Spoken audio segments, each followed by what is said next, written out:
the engineering marvel of Mechagodzilla, a deep dive into the Titan's mechanisms. Ever wondered what makes Mechagodzilla tick?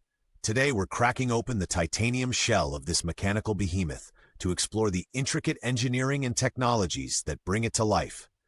From its origins in the 1974 classic to its latest cinematic showdown, we're diving deep into Mechagodzilla's design, power systems, weaponry, and AI. Historical context of Mechagodzilla. Mechagodzilla made its grand debut in Godzilla vs. Mechagodzilla, 1974, created by the Simians, a race of alien invaders. Constructed from space titanium, a fictional metal purported to be far stronger than earthly materials, Mechagodzilla was an immediate hit with fans for its futuristic design and overwhelming power. Fast forward to the Heisei era, and in Godzilla vs. Mechagodzilla 2, 1993, it's reimagined as a human-engineered defense mechanism against Godzilla, utilizing futuristic tech derived from Mecha King Ghidorah. This iteration emphasizes humanity's response to existential threats through technological advancement. The Millennium series introduced Kiryu, aka Mechagodzilla, in Godzilla against Mechagodzilla 2002, featuring a biomechanical hybrid built around the skeleton of the original Godzilla from 1954. This version delved into themes of nature versus technology and the ethical implications of bioengineering. In 2021's Godzilla vs. Kong, Mechagodzilla emerges with cutting-edge design and capabilities, operated via a neural interface with Ghidorah's DNA. This modernization reflects our contemporary fascination with AI and autonomous weaponry, design and engineering analysis.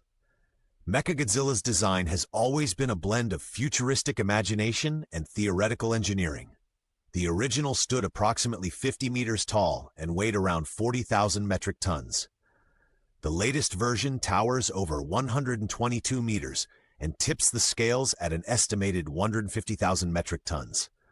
That's like stacking nearly 1,000 blue whales on top of each other. Materials and construction. The exoskeleton is presumably composed of advanced alloys. While space titanium isn't real, materials like titanium alloys reinforced with carbon nanotubes or graphene composites could provide the necessary strength-to-weight ratio, offering exceptional tensile strength, up to 130 GPa for graphene. Structural engineering. The internal framework would require a honeycomb-like structure to balance strength and weight. This design distributes stress evenly and allows for some flexibility. Hydraulic and pneumatic systems would be integrated to facilitate movement, powered by electromagnetic actuators for precise control. Mobility systems. Given its massive weight, Mechagodzilla's mobility is a marvel. High-torque servo motors, possibly utilizing superconducting electromagnets cooled to cryogenic temperatures, could provide the necessary power. Magnetic levitation technology might reduce ground friction, allowing smoother, faster movements despite its size. Sensory and communication arrays. The head houses an array of sensors, LiDAR, radar, infrared, and ultraviolet, to detect and track targets. Communication antennas equipped with quantum encryption ensure secure data transmission, vital for coordinating with command centers or other units without interception. Power systems and energy sources. Operating Mechagodzilla demands an energy source of epic proportions. Let's explore some theoretical options. Miniaturized fusion reactor. A compact fusion reactor could provide immense power by fusing isotopes like deuterium and tritium.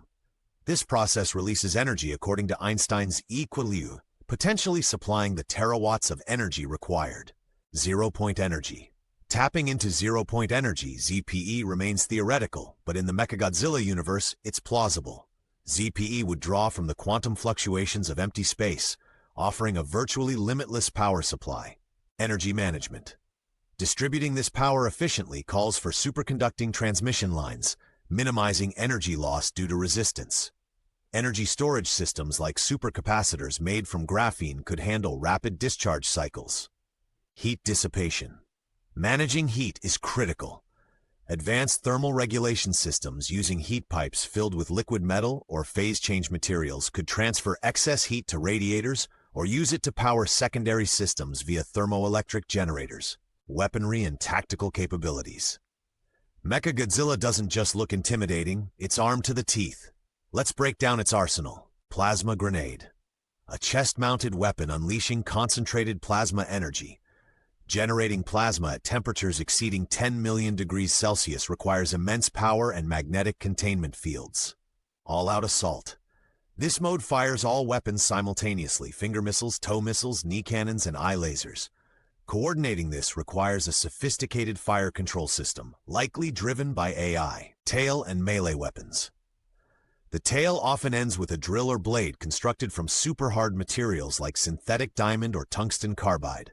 High-speed rotation adds kinetic energy, enhancing its ability to pierce kaiju armor. Flight capabilities. Thrusters for limited flight or hover abilities could use jet propulsion or ion thrusters emitting plasma. Though ion thrusters produce low thrust, scaling them up in fiction provides necessary lift. Defensive systems. Mechagodzilla is equipped with energy shields or armor capable of withstanding Godzilla's atomic breath, implying materials with melting points above 4,000 degrees Celsius and possibly electromagnetic fields to deflect attacks. AI and control systems. The mech's brain is as fascinating as its brawn. Pilot control versus autonomous AI. Earlier iterations relied on human pilots, requiring advanced HMIs. Neural interfaces could translate pilot thought patterns into mech movements, reducing lag. Autonomous operation. The latest Mechagodzilla operates via AI, potentially using deep learning algorithms. Incorporating neural networks derived from Ghidorah involves a biocomputational hybrid system, blurring lines between machine and biology. Ethical and safety considerations.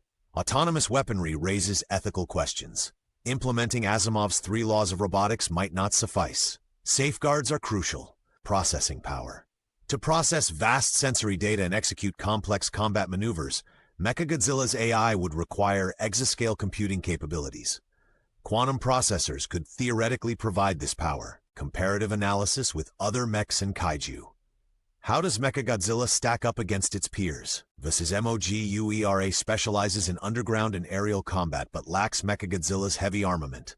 Its modular components offer versatility but may compromise structural integrity under heavy fire. Versus Jet Jaguar.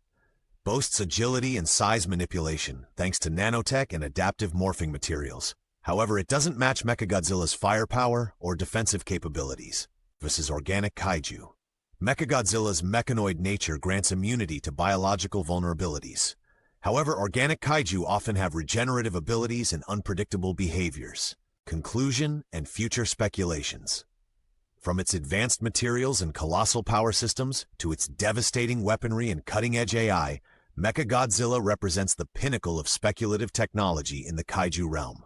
Looking ahead, future iterations might explore nanotechnology for self-repair and adaptive camouflage, hyperdimensional physics for instant relocation, and biomechanical hybrids merging organic and mechanical components.